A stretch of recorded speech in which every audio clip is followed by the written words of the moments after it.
1947 में जब भारत को स्वतंत्रता मिलती है तो जवाहरलाल जी नेहरू तिरंगे का जब ध्वजारोहण करते रहते हैं तो उसी पीरियड में दूर यूपी के अंदर बलरामपुर में 3 लोग लॉन टेनिस की मैच खेलते रहते हैं। बड़ी इंटरेस्टिंग बात है। कौन कौन लोग रहते हैं वो? बलरामपुर के महाराजा फतेश्वर सिंह प्रसाद, he was a Maharaja in his young 30s, Thakur थे। और फिर उनके जो साथी थे लॉन टेनिस वाले, वो थे एक आईसीएस ऑफिसर के नायर। के नायर आईसीएस ऑफिसर थे। He was born in Kerala in LLP. वो मलयाली थे और काफी उनके पास में एडमिनिस्ट्रेटिव काफी एक्यूमेंट काफी था। और जो तीसरे जो इंटरेस्टिंग प्लेयर थे, ही वाज महंत दिग्विजयनाथ। गोरखपुर के जो गोरखनाथ मठ के जो महंत है, वो तीसरे प्लेयर थे जो लॉन टेनिस की मैच उनके साथ में खेल रहे थे। ये लॉन टेनिस की मैच खेलते हैं और फिर आके बैठते हैं और उनके 2 साथी उनको फिर वो ज्वाइन करते हैं। उसमें से एक साथी रहते हैं स्वामी करपत्री। स्वामी करपत्री काफी एक सिद्धि वाले स्वामी जी रहते और उस भारत और उन्होंने जो पार्टी इंडिपेंडेंस के बाद में एक पार्टी बनाते हो राम राज्य परिषद, और काफी चुनाव भी लड़ते हैं। और कालांतर के अंदर फिर वो हिंदू कोड बिल का भी अपोजिशन करते हैं। फिर 1966 में गौ हत्या के ऊपर भी उनका ये आंदोलन करते हैं। और जो पांचवे जो उनके जो साथी रहते हैं वो रहते हैं हनुमान दास पोद्दार। हनुमान दास जी पोद्दार ये जो है गीता प्रेस गोरखपुर के मालक रहते हैं और काफी श्रद्धावान है। गीता प्रेस का एक ऐसा है कि गीता प्रेस सालों से पूरे राम जी की पूरे धार्मिक हिंदू धर्म के प्रसार में अग्रणी रहे हुए हैं। और आज भी हम देखेंगे तो हमारे यवतमाल के अंदर भी पोस्ट ऑफिस के ऊपर भी उनकी गाड़ी खड़ी रहती है और वो बेचारे बुक स्टॉल लगा के बैठे रहते हैं। वो बार बार सबको बुलाते रहते हैं कि आओ हमारी किताबें लो, निःशुल्क लो। फिर भी हमारे में ये है कि हम फिर भी उनके पास जाके उनकी किताबें लेते नहीं। हम बोलते कि क्या कर रहे हैं, लेकिन फिर भी in spite of all those indifference वो अपना धर्म का प्रसार पीढ़ी दर पीढ़ी चला रहे हैं। बहुत देश को प्रबल बनाने का उनका संकल्प है। ये पांचों लोग जब मिलते हैं तब ये बोलते हैं कि आज भारत देश तो आजाद हो गया है।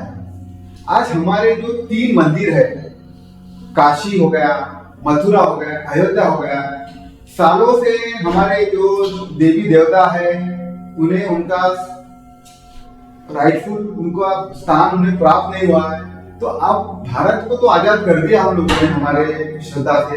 अब ये समय आ गया है कि हमें हमारे मंदिरों को भी जो विदेशी आक्रमणों के कारण जो आज जो उनकी जो दयनीय परिस्थिति हो गई, we have to revive the lost glory of our lost temples.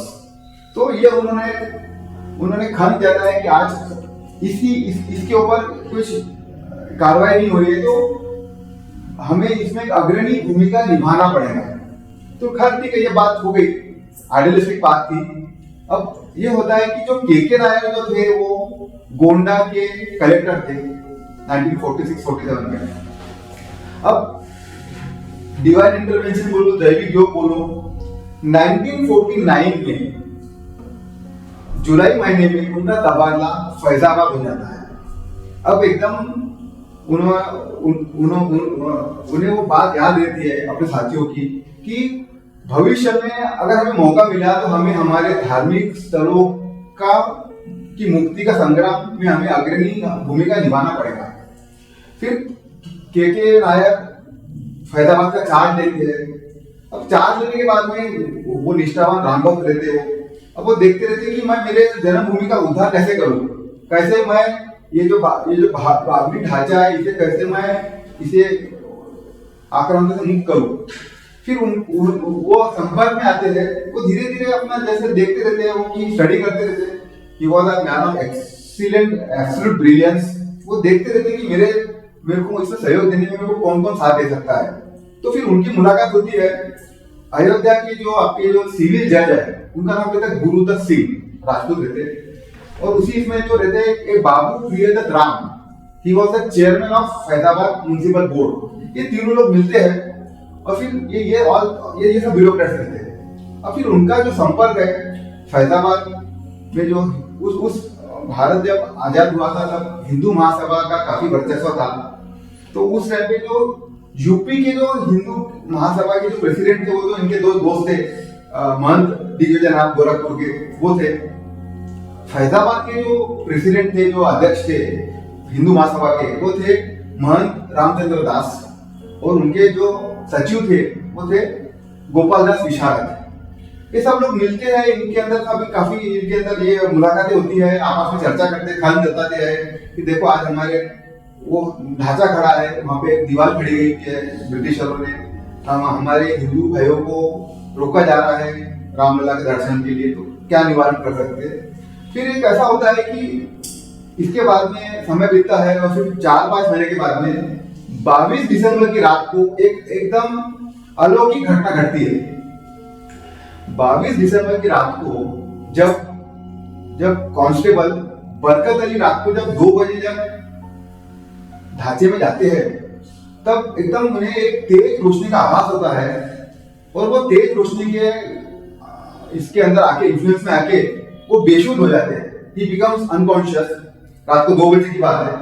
सुबह 4 बजे जब बरकत अली को जब होश आता है, तब देखता है तो क्या देखता है कि बीच के गुंबज में रामलला विराजमान हो गए और उनका एक मिराकुलस अपीयरेंस हो गया। और ये देख के अचंभित हो जाते हैं बरकत अली, और फिर वो बाहर आके चिल्लाते हैं, रामलला प्रकट हो गए, रामलला प्रकट हो गए, रामलला प्रकट हो गए। और ये जो बात है रामलला प्रकट हो गए, तो एक गूज़बम्प्स मूवमेंट था, ताशारे आगे पूरे अयोध्या के पूरे लोगों में। और 4 बजे जैसे मालूम पड़ता है कि रामलला प्रकट हो गए, सुबह के 6 बजे तक लाखों की भीड़ में लोग मंदिर के पास में आके भजन कीर्तन चालू कर देते कि अरे बाप रे बाप, सदियों के इंतजार के बाद में हमारे रामलला प्रकट हो गए। फिर होता क्या है, 8 बजे 9 बजे एफआईआर दर्ज होता है फैजाबाद की पुलिस स्टेशन में।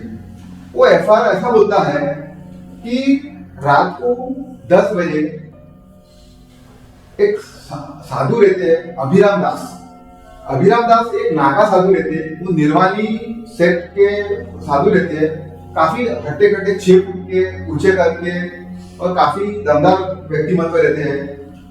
ऐसा बोलते हैं कि वो एक प्रमुख उनकी भूमिका रहती है।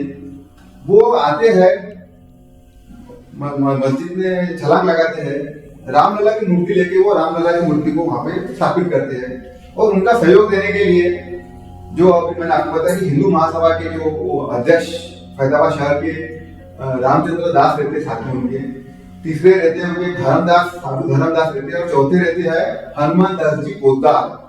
ये चारों लोगों का समावेश एफआईआर बोलता है कि चारों लोगों ने मिलकर सुनियोजित योजनाबद्ध तरीके से इन्होंने रामलला की मूर्ति वहां पे स्थापित कर दिया है। और वो बोलते हैं कि उस टाइम पे 12 बजे के पहले, रात को मध्य रात्रि के पहले वहां पे कांस्टेबल शेर सिंह थे जो वहां की ड्यूटी निभा रहे थे मस्जिद की। तो ऐसे बोलते हैं कि जो आपके ये जो चारों लोग हैं, इन्होंने शेर सिंह जी को बोला था कि देखो शेर सिंह, सदियों के बाद में ये दिव्य अवसर आ रहा है कि रामलला विराजमान हो रहे हैं, तो आप इसका प्रतिकार कीजिए, आप हमारा सहयोग कीजिए। तो ऐसा एफआईआर बोलता है, ये चीजें सब एफआईआर में लिखी गई है। तो वो एफआईआर में ऐसा बोलता है कि Sher Singh was also accomplish in the act. फिर ऐसा होते होते 9 बजे एफआईआर होता है, 12 बजे ये बात दिल्ली जाती है। दिल्ली में जब बात जाती है तो उस परिस्थिति में 1949 में भारत के प्रधानमंत्री रहते हैं पंडित जवाहरलाल नेहरू, होम मिनिस्टर रहते हैं सरदार वल्लभ भाई पटेल, और यूपी के चीफ मिनिस्टर रहते हैं गोविंद वल्लभ पंत। अब जो इस पीरियड में ऐसा होता है, पैरेलल ये बात ऐसी होती है कि 1948 में जब भारत आजाद होता है, तब सरदार पटेल और नेहरू इनमें मतभेद रहता है, मनभेद नहीं रहता है। तो इनकी दोनों की आइडियोलॉजी अलग है। Sardar Vallabhbhai Patel, he believes in the revival of the ancient civilization.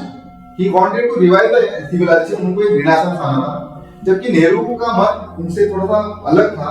वो बोलते था कि भारत एक सेकुलर स्टेट है, इसे एक सेकुलर स्टेट का आप ढांचे में रहने दो. लेकिन फिर भी Patel gets his upper hand. Patel बोलते हैं कि जो सोमनाथ मंदिर जो कईयों बार मोहम्मद गजनी के टाइम से उसका जो खंडन हुआ, कितने बार बन के तैयार हुआ था. आज जब भारत को जब आजादी मिली थी, तब सोमनाथ मंदिर एकदम खस्तियाल इसमें था, स्टेट में था, परिस्थिति में था.